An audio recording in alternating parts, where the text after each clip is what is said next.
English మాట్లాడడానికి భయపడుతున్నారా? అయితే మీకోసమే ఈ స్పోకెన్ ఇంగ్లీష్ క్లాసెస్. వెంటనే కాల్ చేసి జాయిన్ అవ్వండి. నమస్తే రమ్మగారు. నమస్తే జయ. రమ్మగారు, మనకి ఆషాఢ మాసంలో వారాహి నవరాత్రులు వస్తాయి కదండి. ప్రతి సంవత్సరం లాస్ట్ ఇయర్ కూడా మాట్లాడుకున్నట్లున్నాము. ఇంకొకసారి మాట్లాడుకుందామండి. అసలు వారాహి నవరాత్రులు అంటే ఏంటి? ఏమైనా ప్రత్యేకంగా విధి విధానాలు ఏమైనా పాటించాలా? మామూలుగా మనకు 4 నవరాత్రులు చెప్తారు జయ. మనం రెగ్యులర్గా తరచుగా చేసుకునేవి, అంటే మానకుండా భారతదేశం అంతా అన్ని ప్రాంతాల్లోనూ ఆచరించేవి 2 ముఖ్యమైన నవరాత్రులు. అవేమిటి? దేవి వసంత నవరాత్రులు, శరన్నవరాత్రులు. అదే శ్రీరామ నవరాత్రులు 9 అయితే దేవీ నవరాత్రులు ఇంకో 9. ఒకటేమో చైత్రమాసంలో వస్తాయి, ఉగాది పండగ నుంచి శ్రీరామనవమి దాకా రాముల వారి పెళ్లి వేడుక, ఈ నవరాత్రులు జరుపుకుంటాం. అక్కడి నుంచి 2వ నవరాత్రులు ఏం చేస్తాము? దేవీ నవరాత్రులు శరత్కాలంలో, ఈ మన ఆశ్వేజ మాసంలో అమ్మవారి పేరుతోటి 9. గణేష నవరాత్రులు కొన్ని ప్రాంతాల్లో చేస్తారు, మనం కూడా చేసుకుంటాం. లేకపోయినా మనం గణపతికి ఒక్క పూజ చేయటం. గణేష నవరాత్రులు ఈ నవరాత్రుల్లో చెప్పరు, మన అవకాశాన్ని బట్టి చేస్తాం అది. అయితే ఈ 2 కాకుండా గుప్త నవరాత్రులుగా చెప్పబడే 2 ప్రత్యేక నవరాత్రులు ఉన్నాయి. ఒకటి వారాహి నవరాత్రులు, ఇప్పుడు ఆషాఢ మాసపు తొలి రోజు నుంచి నవమి దాకా. 4వది శ్యామలా నవరాత్రులు, అది మనకి మాఘమాసపు పాడ్యం నుంచి నవమి దాకా వచ్చేవి. ఈ వారాహి శ్యామల మంత్రాధిష్టాన దేవతలుగా చెప్పబడతారు. అయితే ఈ వారాహి నవరాత్రులు అవి ఇటీవల కాలంలో వెలుగులోకి వచ్చినవి. మనకి మనుషులకి ఏమంటారంటే సాధారణంగా జరిగేవి కాకుండా ఏవో చెప్పరానివి, చెప్పలేనివి, తీరనివి, సరిపెట్టుకోలేనివి, అలాంటి ఇబ్బందులు వస్తూ ఉంటాయి. ఈ జాతకాలు చూపించుకును, లేకపోతే ఎవరైనా గురువుగారిని ఆశ్రయించు ఉన్నప్పుడు ఈ సాధారణ దేవతారాధన కాకుండా ఉగ్రదేవతారాధన కూడా చెప్పబడుతుంది జాతక రీత్యా. ఓకే.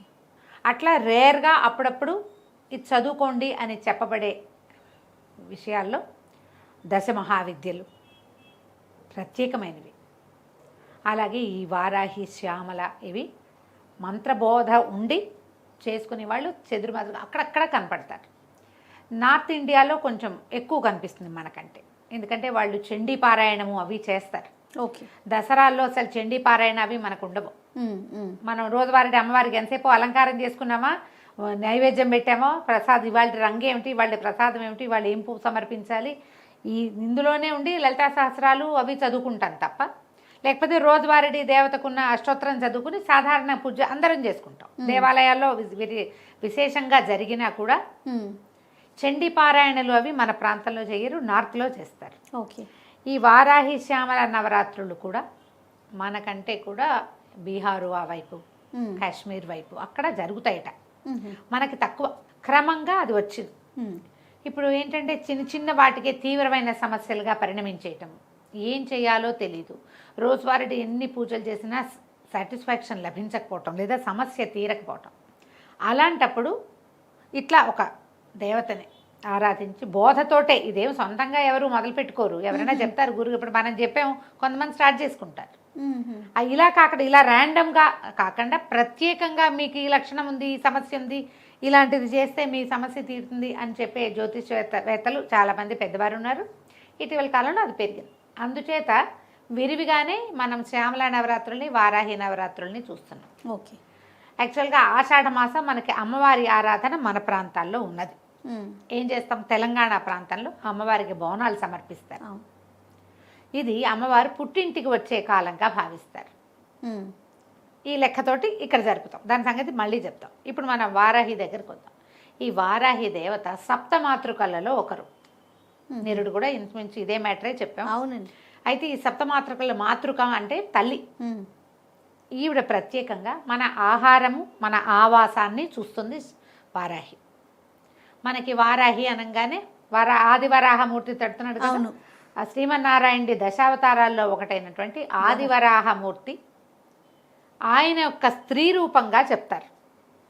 ఒకటి. రెండోది, మనకి లలితా సహస్రనామంలో అమ్మవారికి మంత్రులుగా, అంటే ఆమె పరివార శక్తుల్లో ప్రధాన శక్తిగా వారాహిని చెప్తారు.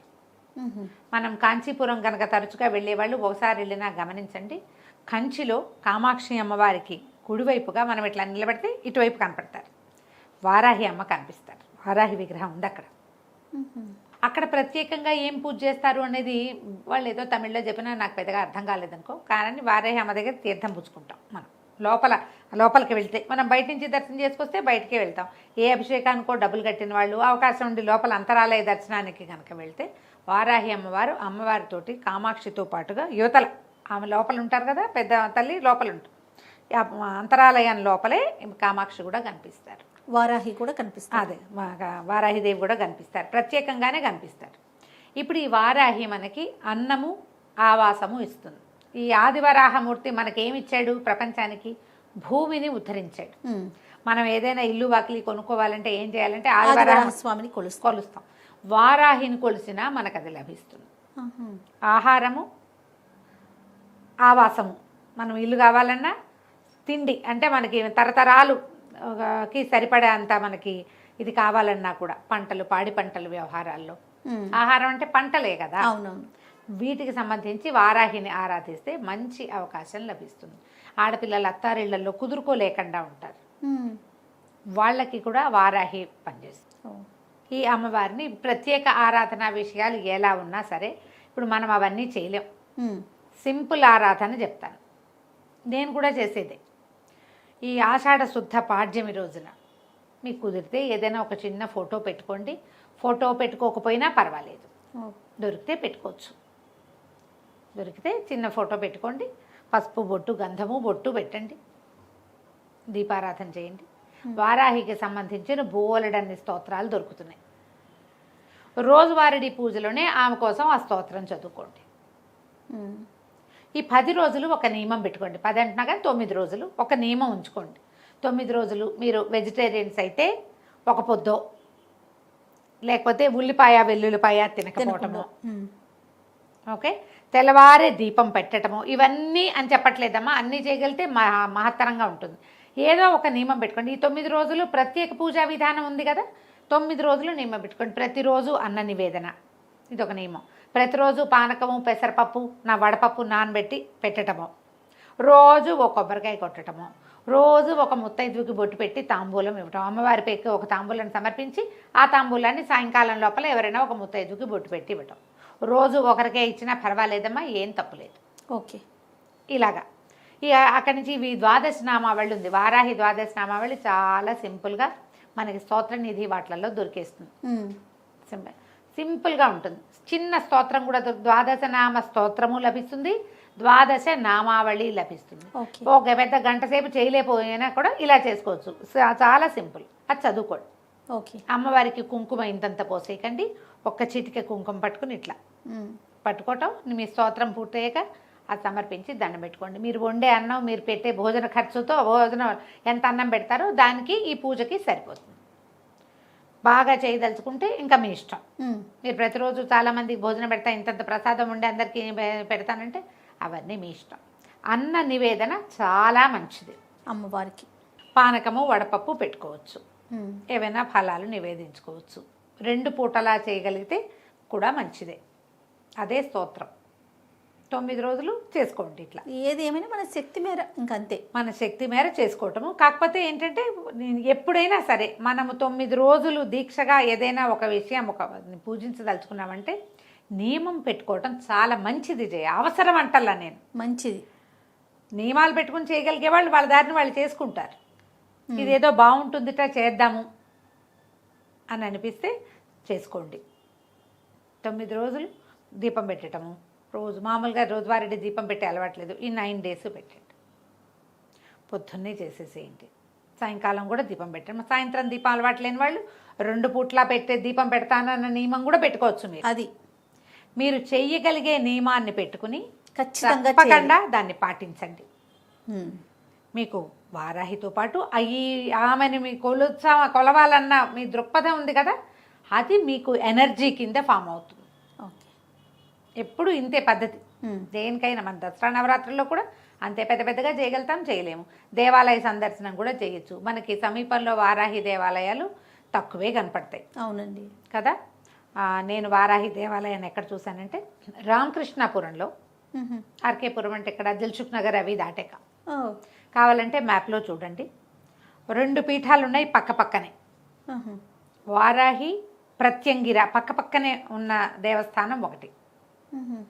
అమ్మవార్లు ఇద్దరు ఇట్లా చక్కగా ఎంత బాగున్నాయో జయ విగ్రహాలు, పరమాద్భుతంగా ఉన్నాయి. పురాతన ఆలయమేనా? కాదు, ఇటీవల కాలంలోనే నిర్మించబడింది అది. ఎప్పటి నుంచో అక్కడ ఉంది ఒక సంస్థ, చాలా కాలంగా, ఒక 30 ఏళ్ళుగానో 40 ఏళ్ళుగానో ఉంది. పక్కనున్న ఆలయంలో అమ్మవారు ప్రత్యంగిరగా కనపడతారు. ప్రత్యంగిర అంటే నరసింహముఖం, స్త్రీ స్వరూపం, ప్రత్యేకంగా ఉంటుంది. మీకు అవకాశం ఉంటే చూడండి, ఈ 10 రోజుల్లో చూస్తారో, తర్వాత ఎప్పుడైనా అవకాశం ఉంటే చూస్తారో మీ ఇష్టం. రెండు పక్క పక్కనే ఉన్నాయి. రామకృష్ణాపురం వరకు ఖచ్చితంగా చెప్పగలను. ప్రత్యంగిర ఆలయం కమాన్ లాగా ఒకటి కనపడుతుంది, అందులోపలికి వెళ్తే మనం ఈజీగానే పట్టుకోవచ్చు. మ్యాప్లో దొరుకుతుంది, అంతే, ట్రై చేయండి.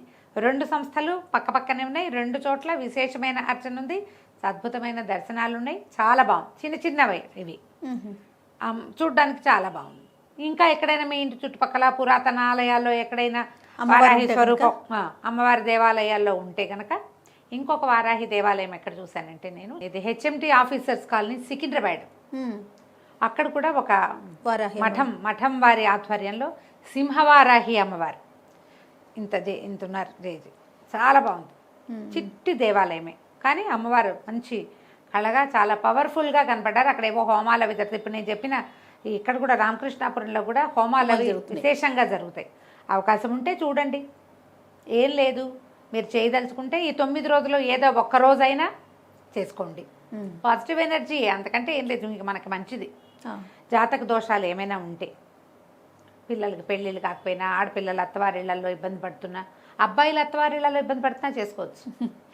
అదేనండి. సమాధానం దొరకని ప్రశ్నలు, పంటలతో ఇబ్బంది, పొలాల్లో ఇబ్బందులు ఉన్నవాళ్ళు, స్థలాలు ఎక్కడైనా ఇరుక్కుపోయి వెనక్కి రాని వాళ్ళు, అమ్మదాం అనుకుంటాం ఎప్పటికీ అమ్మలేని వాళ్ళు, కొనాలనుకుంటున్నాం కొనటం కుదరని వాళ్ళు, వీళ్ళందరూ కూడా వారాహిని ఆరాధన చేసుకోవచ్చు. వారాహి ఆరాధన సంవత్సరం అంతా చేసుకోవచ్చు మనం కావాలనుకుంటే.